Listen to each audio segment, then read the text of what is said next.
Syllabus रटने वालों का जेआरएफ कभी क्लियर नहीं होता।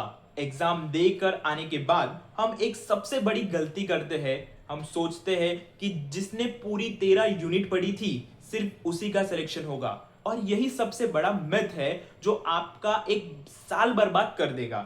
जब मैं दिसंबर 2025 में अपना जेआरएफ ऑल इंडिया रैंक 133 के साथ क्रैक किया था, तब मुझे एक बात बिल्कुल क्लियर हो गई। गधे की तरह सारी यूनिट्स पढ़ना सबसे बड़ी बेवकूफी है। आपको स्मार्ट वर्क करना होगा। मैं हमेशा यही सोचता हूं कि अगर मुझे ये डेटा पहले से पता होता तो मेरी प्रिपरेशन और भी बहुत आसान होती।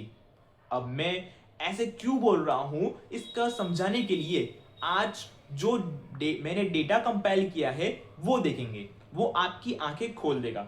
आज हम जून 2026 के लाइफ साइंस पेपर का एकदम पोस्टमार्टम करेंगे। देखेंगे कि कौन सी यूनिट आपका रैंक बनाती है और कौन सी यूनिट आपको पीछे खींचती है। अगर आप ध्यान से ये फोटो के डेटा को देखेंगे तो आपको सच्चाई समझ आएगी कि पेपर सेट करने वाले एक्चुअली चाहते क्या है। कुछ यूनिट्स ऐसी होती है जो अकेली पूरे एग्जाम का डायरेक्शन बदल देती है। सबसे पहले बात करते हैं यूनिट 13 यानी कि मेथड्स इन बायोलॉजी की।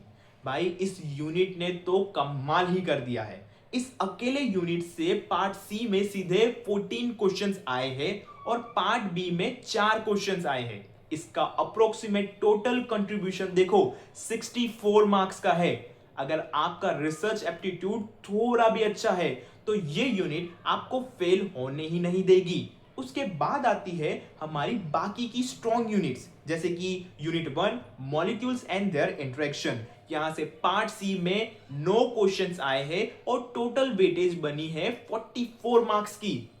इसी में अगर आगे बात करूं तो यूनिट 6 यानी कि सिस्टम फिजियोलॉजी प्लांट्स, इसमें भी सारे 44 मार्क्स का कंट्रीब्यूशन दिया गया है और जिसमें पार्ट सी के 10 क्वेश्चंस देखने को मिलते हैं। अब बात करते हैं अगले यूनिट की, तो unit 4 cell communication and signalling.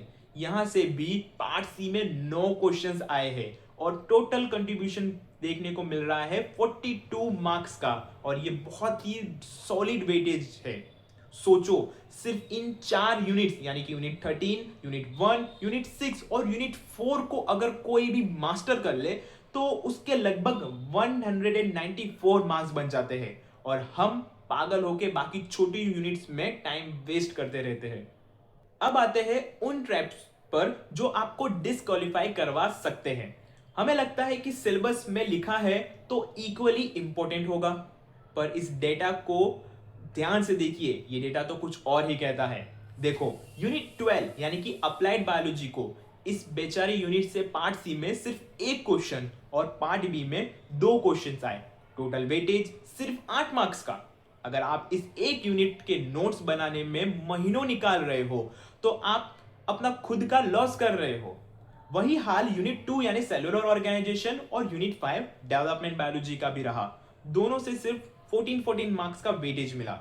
मैं ये नहीं कह रहा कि इनको बिल्कुल मत पढ़ो, पर अगर आप एग्जाम से 2 महीने पहले अपना maximum time in low yield units पर लगा रहे हो तो आप भीड़ का हिस्सा बन जाओगे। इन यूनिट्स से सिर्फ पीवाईक्यूज और बेसिक कॉन्सेप्ट्स करके आगे बढ़ो। अपना 80% एफर्ट्स उन जगह पर लगाओ जहां से 80% पेपर आ रहा है। लाइफ साइंस वाले स्टूडेंट्स की सबसे बुरी आदत क्या है?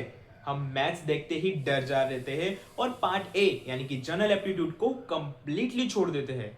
अगर आपने यहां से 10 से 15 मार्क्स भी स्कोर कर लिए तो आपका जेआरएफ का रैंक एकदम से टॉप में जंप कर जाएगा। इसे बिल्कुल अंडर एस्टिमेट मत करना।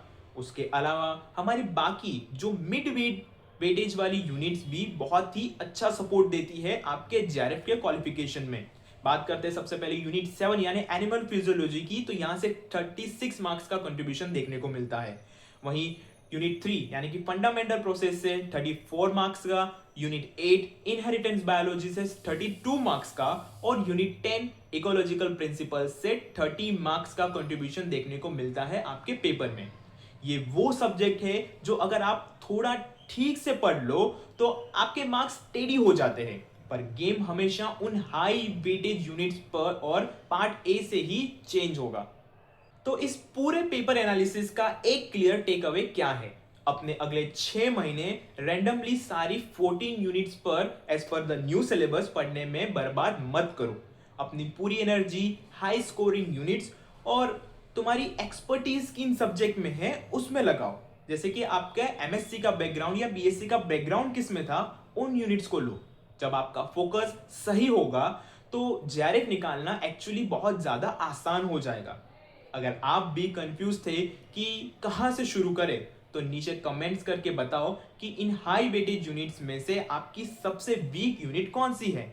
मैं कोशिश करूंगा कि अगली वीडियो उसकी स्ट्रेटेजी पर बनाऊं। और हाँ, अगर आप इस चैनल पर नए हो और CSI नेट क्रैक करके बेस्ट इंस्टीट्यूट से अपनी रिसर्च जर्नी स्टार्ट करना चाहते हो तो अभी सब्सक्राइब कर लो। मैं यहाँ अपने एक्सपीरियंस से बायोलॉजी के हर सब्जेक्ट का राज खोलता रहूंगा। मिलते हैं अगले वीडियो में। All the very best.